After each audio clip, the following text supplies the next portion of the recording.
দিনটা ছিল কাঠমান্ডুতে আমাদের সেকেন্ড দিন আর লাস্ট দিন। তো সকাল সকাল রেডি হয়ে গেছিলাম আর ব্রেকফাস্টে ছিল আলুর পরোটা, গাজরের হালুয়া আর আচার। তো এত ভালো একটা ব্রেকফাস্ট করে আমরা বেরিয়ে পড়েছিলাম শপিং করতে। যে বড় মার্কেটটায় গেছিলাম শপিং করতে সেটা সেদিনকে আনফর্চুনেটলি বন্ধ ছিল।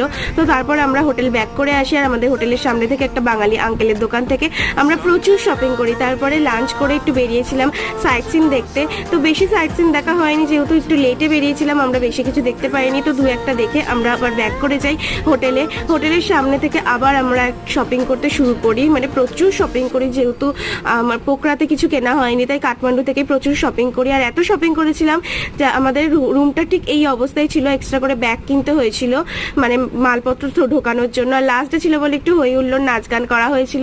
আর ডিনারে ছিল বিরিয়ানি, রুটি, achari chicken, fish butter fry.